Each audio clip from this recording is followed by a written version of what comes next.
What's going on, guys? Welcome to Everything Always. My name is Michael Roman, aka Allfires. Now, I absolutely loved Loki's finale, the series as a whole as well. But over the last couple of days, as people's theories and Easter eggs started to leak out, one thing wasn't sitting right with me: the lack of connection between Loki's finale and WandaVision's finale. We had already heard multiple times and from top brass people in the know over at Marvel Studios that WandaVision was the kickoff and perhaps even a trilogy with Spider-Man and the following Doctor Strange in the Multiverse of Madness. But there we were watching the Loki finale seemingly have them illustrate the breaking of the multiverse, how that would directly impact the future Phase 4 projects, and no apparent connection to WandaVision's finale that seems like it was so long ago, but just months back already this year. Well, upon meticulously combing through all of the frames and some strong theory crafting, I was able to line them up, and that's exactly what I'm going to do for you in this video. Line up the scenes side by side to show that one event specifically in WandaVision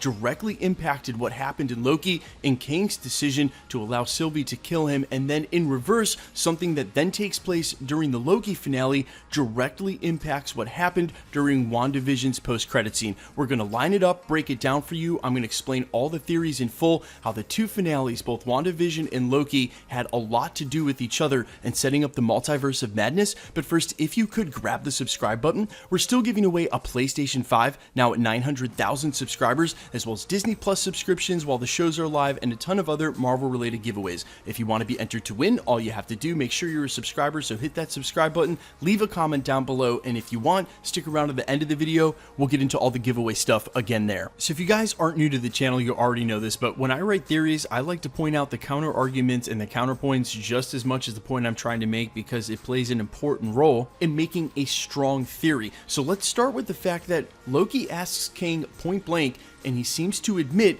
the reason he's allowing them to either take over the TVA, kill them, ultimately decide his fate, is because he calls it a young man's game, because he's old, tired, been doing it forever, and later in the conversation admits that, well, it'll probably just end up this way again. Infinite versions in a multiversal war, one of his variants taking over and finally ruling at the end of time, punctuated with a incarnation, baby. But do we really believe him? Sylvie's been at this quest for a long time. They make sure to remind us of that twice during the episode, seemingly to clarify her intentions on why she wants to kill Kang at all costs, and really explaining the confrontation between the two Lokis. But it also explains that Kang has been playing this game for a long time, and if he truly wanted those two Lokis to rule, remember, he's seen this play out before. He has the transcript. Why didn't he allow them to last time? Or why make Alioth guard him until they're able to out-trick him? Why play this game at all? He literally could have moved Alioth and or approached them in the timeline, offered them the chance to rule the TVA. Instead, he waited for the last minute, and in that last moment, when they're finally inside the castle, he sends Miss Minutes down to offer them the devil's bargain, give them everything they've ever wanted if only they turn back. So if he truly wanted to give up power, if he truly wanted to not play this game forever and leave this position, allow these Lokis to decide his fate, then why did he fight against it until the very last minute?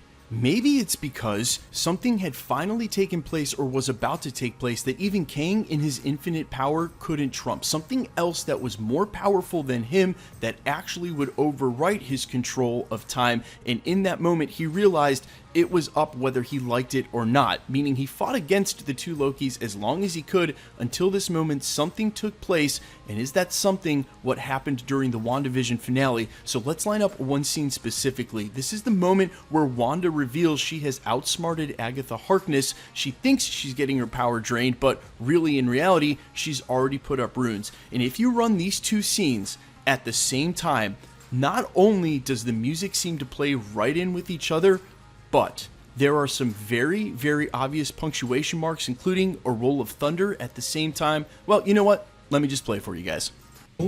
Terrible, horrific things. Just like. But now, you have a chance to do them for a good reason.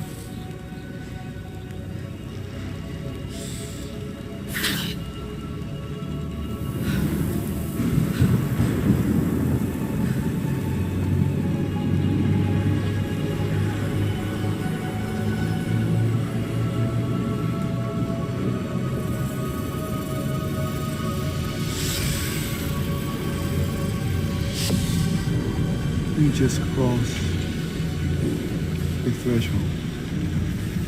Now, if we line the scenes up just like this, the threshold that Kang's referring to is when the first rune is revealed, locking in Scarlet Witch's fate now as becoming that Nexus being foretold in the Darkhold, stronger than the Sorcerer Supreme. And yeah, she hasn't absorbed Agatha's powers just yet or donned the Scarlet Crown, but she's about to. That's checkmate now because the runes are revealed. Now listen, there is a thing called synchronicity, and this has been happening all the way back as long as there's been media, people who turned the volume all the way down on The Wizard of Oz and would play a Pink Floyd record along and then look for all the coincidence. You could literally line up any two things and there's a chance there will be some synchronicity that certain events will happen at the same time. But if we're going off the theory that Scarlet Witch has a lot to do with the creation and or Doctor Strange in the Multiverse of Madness, then surely she had a role to play in all this. And as I mentioned, there are a lot of question marks, a lot of fishy things about Kang's explanation about why he's throwing in the towel now. Maybe there truly is something outside of his power set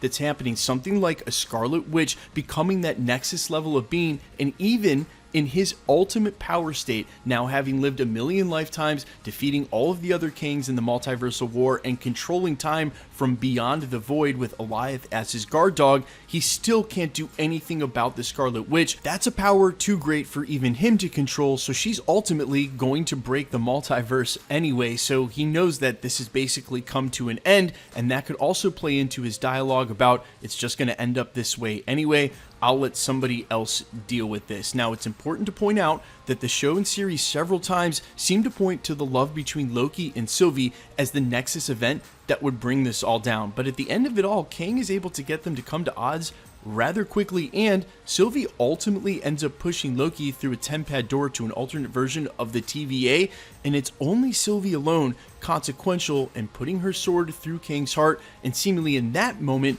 breaking the multiverse, the end of her very, very long quest. That's why Kang sort of diminished Loki's role in all of it, calling him the fly on the back of a dragon. Now, in that moment where the multiverse breaks, that is when the post-credit scene for Wanda seemingly has her children call out. The theory here being that now finally, with the multiverse breaking and all of these branch realities now coming into existence, there are several realities, if not one, where her kids still exist. That's why she's able to hear them in this moment in the post-credit scene, because the multiverse has finally broken enough to allow her in. Speaking of which, if you go back and look at the multiverse breaking, while a lot of colors are involved, you cannot deny that there are multiple scarlet versions of this multiverse, that color emerging pretty prominently in this moment where the multiverse is breaking. Could that be Scarlet Witch's power set sort of leaking over now as she reaches into these branches? Now, is there a chance that this is all synchronicity and they don't mean to connect?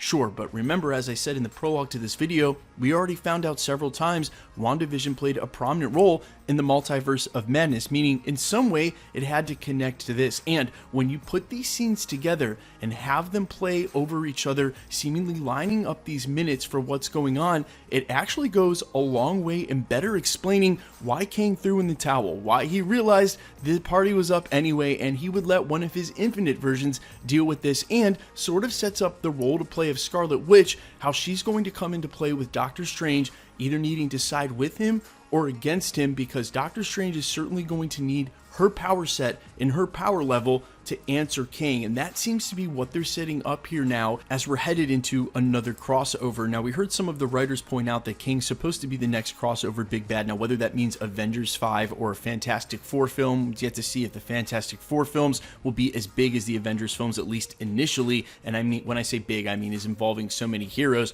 But when you think about this and you start to think about an Avengers roster, Thanos, who they had a hard time defeating, pun totally intended here, seemed rather one-dimensional, even with a one-off time travel in the Infinity Stones, compared to how they set up Kang and the explanation of this villain, leading Loki to tell Mobius he's absolutely terrifying. You start to think about some of the regular Avengers in play here and their power sets. Characters like Black Widow or even the second incarnation Yelena Belova, Falcon and the Winter Soldier, they're not going to be able to go against a Kang. You're going to need a top level power set there. I've talked about this multiple times at the channel because power creep is going to become a real thing now. With the Adam Warlocks and the Kangs in the future of the MCU, you're going to need heroes with those power sets, top level heroes, Nexus level beings, what we called in the comics Omega level mutants, to be able to combat some of these characters, and that's okay. You're going to have plenty of stories to tell, and you're never going to watch a Falcon, for instance, go against an Adam Warlock, but that doesn't have to be that way. It just makes me excited to figure out what the next iteration or group of superheroes and villains, as that happened in the comics a lot too, villains siding with heroes that are going to come together to be able to defeat Kang. It is going to be quite the spectacle, one for which I am super excited. Guys, let me know all your thoughts down below, including the theories of how these scenes may line up, Scarlet Witch's involvement. If you don't like it, tell me why. If you have a separate theory, let me know why. If you have other counterpoints and arguments, I'm all ears. Continue to make this a discussion as we go forward, watching how they decide to craft the Multiverse of Madness and just how in which some of these pieces came into play. Of course, we're going to get some things wrong, but I feel like these have some obvious connections. You guys, of course, will let me know in the comments whether you agree or not. Some of you who agree are going to probably be a lot nicer about it than some of you who don't, but hey, that's the YouTube game. Now quickly, let's get into the giveaway stuff before I let you go. We're still giving away that PlayStation 5, as well as a ton of other stuff. We have subscriptions while the shows are live, a ton of other Marvel-related giveaways. Some new ones we'll announce with What If in just a couple of weeks. If you want to be entered to win, all you have to do, hit the subscribe button, then leave a comment down below. Because it's truly random, the more videos you comment on, the better chance you have of winning. All winners will be announced at the end of videos, same way we're doing here. The best way to keep up with the content has always been to hit the notification bell with notifications turned on. And as always, if you enjoyed today's video, I'd appreciate it if you'd hit the like button. My name's Michael Roman. You can find me over on Twitter and Instagram at IamFires. You can also find me on Spotify, YouTube, Amazon, Apple, wherever you listen to original music under the name All Fires. I have 4 songs out, including a song I just put out 2 weeks ago. I'd love if you checked it out. Thanks for checking out the channel, guys. Stick around. We'll be posting again real soon.